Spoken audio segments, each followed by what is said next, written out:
ኪዳነ ምሕረት ደጅ ሄዶ ያፈረ ማን ነው ወገኖቼ? እሷ ለምኗት ድረሽልኝ ብሏት ከልጅሽ ከወዳጅሽ አማልጂኝ ብሏት ምስጢር ያልተፈታለት ቋጠሮ ያልተበጠሰለት የተሰነጠቀው ያልተጠገነለት የተሰበረው ያልታደሰለት የፈረሰው ያልተጠገነለት ማን ነው ወገኖቼ? እንዴ ከጥቅስ በላይ አይደለች እንዴ እሷ? ምእመናን እኔ አንድ ተአምራት ልንገራችሁ። በዚህ በዓለም አቀፍ ታላቅ መጽሔት ላይ የወጣ ተአምራት ልንገራችሁ። እየሰማችሁኝ ነው? ለኔ አትታዩኝም። ተስሙኝ አትስሙኝ አላውቅም። አንድ ተአምራት ልንገራችሁ። ታይምስ መጽሔት ወይም ኒውስ ዊክ ላይ ነው የወጣው። አንድ በአረቡ ዓለም የሚኖር አንድ እጅግ የከበረ ባለጸጋ በአንዲት አረብ ሀገር ሊባኖስ ይመስለኛል የእመቤታችን የቅድስት ድንግል ማርያም ቤተክርስቲያን ባለበት ድንቅ ድንቅ ተአምራት እንደሚፈጸሙ ይሰማል። ይልቁንም ልጆች ላጡ ስለት እየተሳሉ በልጅ እንደሚባረኩ ይሰማል። ከዚያ በኋላ ምን ያደርጋል መሰላችሁ? ይሄ ሰው ወደዛች ሀገር እጅግ ባለጸጋ ነው። ልጅ ትሰጠው ዘንድ ለመማፀን ወደዛች ሀገር ይሄዳል። እንደደረሰ አንድ ታክሲ ነጂ ያገኛል። ወደዛች ቤተክርስቲያን እንዲወስደው ይጠይቀዋል። ሊያሳየው ይወስደዋል። ካሳየው በኋላ ያ ሰው ስለት ይሳላል። የዛሬ ዓመት ልጅ ከታቀፍኩኝ ከልጅሽ ከወዳጅሽ አማልደሽ ልጅ ከሰጠሽኝ $200,000 ይዤ እመጣለሁ ይልና ይሳላል። እጅግ ባለጠጋ ሰው ነው። ከዓመት ከምናምን በኋላ የተወደደች ማርያም ስዕለቱን ፈጸመችለት፣ በልጅ ባረከችው። ከዚያ ምን ሆነ መሰላችሁ? ስዕለቱን ለመፈጸም ያንን ብር ይሸከምና ወደዛች ሀገር ይገሰግሳል። ወዲያው ይደውልለታል። ለማን? ለዚያው ለታክሲ ነጂ ስልኩን ወስዶ ነበርና። ከዚያ ምን ሆነ መሰላችሁ? እየሰማችሁኝ ነው? ሲደውልለት ስዕለት ተፈጸመ እንዴ ይለዋል።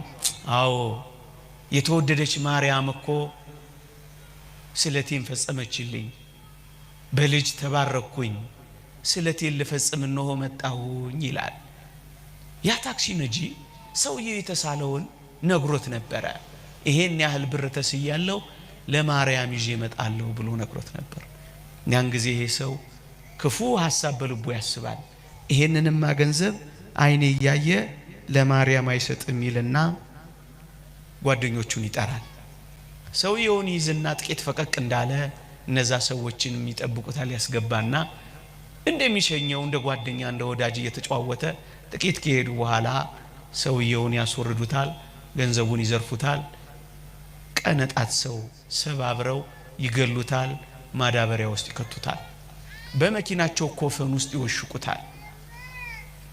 ከዚያ አንዳች ቦታ ወስደው ለመቅበር እየበረሩና እየከነፉ ወደዚያ መቃብር ቦታ ይገሰግሳሉ። አበራራቸው ያላማረው አንድ ትራፊክ ፖሊስ ያስቆማቸዋል። እነሱም ሲደነባበሩ ሲያይ ደግሞም ጥሰውት ያልፋሉ። ይደዋወልና በሬዲዮ ይጠራሩና በሞተርም ተከትለው ያስቆሙታል። ከዛ ምን ሆነ መሰላችሁ? አስቆመውት መንጃ ፈቃዱን ተቀብለውት ዞር ሲሉ የደም ነጠብጣብ መኪናው ላይ ያያሉ። በጣም ይደነግጡና ምንድነው የሆነው እስኪ ክፈተው ይሉታል። ሰውየው በጣም ይርበተበታል። መያዛቸውን ያውቃሉ። ኮፈኑን ሊከፍት ሲል ከኮፈኑ ውስጥ አንድ ድምጽ ይሰማል። ምን የሚል ድምጽ? ቆይ አሁን አትክፈት፣ ቅድስት ድንግል ማርያም የቆራረጣችሁትን ሰውነት እየጠገነችልኝ ነው እንዳትከፍት ይለዋል። በጣም ይደነግጣል። ትንሽ ይቆይና ክፈት እንጂ ይሉታል። እነሱም ይደነግጣሉ። እንደገና ሊከፍት ሲል ቆይ አልጨረሰችም ይላቸዋል።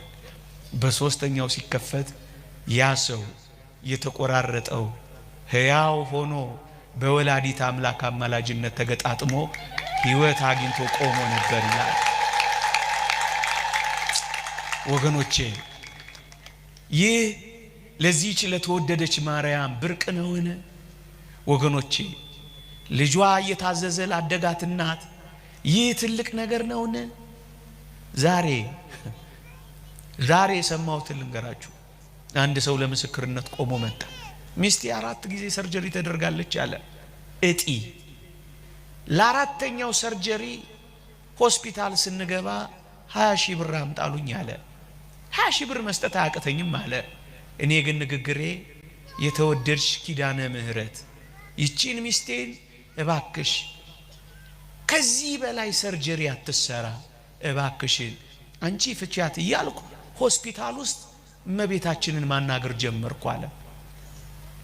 ከዛ ሪፈራሉን አለ የሪፈር ወረቀቱን ይዤ እኔ ግን የምነጋገረው ሚስቴን አንቺ አድኝልኝ እያልኩ እያወራው ባጃጅ ውስጥ ገባንና አለ ወደ ኪዳነ ምህረት ቤተክርስቲያን ሄድን አለ። በሸክም ነው ያለችው አለ። ልክ ኪዳነ ምህረት ቤተክርስቲያን ስንገባ በሸክም የነበረችው ሚስቴ ቆመች። እግዚአብሔር ያሳያችሁ።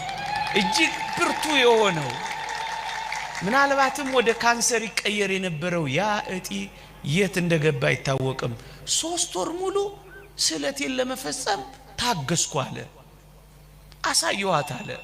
ይህች ሴት ልክ ኪዳነ ምህረት ግቢ እንደወሰድኳት እኔ ያየሁትና ማምነው አለ የተወደደች ማርያም ሰርጀሪ እንደሰራቻት እርግጠኛው ሆንኩኝ አለ። ከ3 ወር በኋላ ጤናማ ናት አለ። 20 ሺህ ብሩን ለሆስፒታል መከፍለውን ይሄው አምጥቻለሁ ብሎ ዛሬ ነው።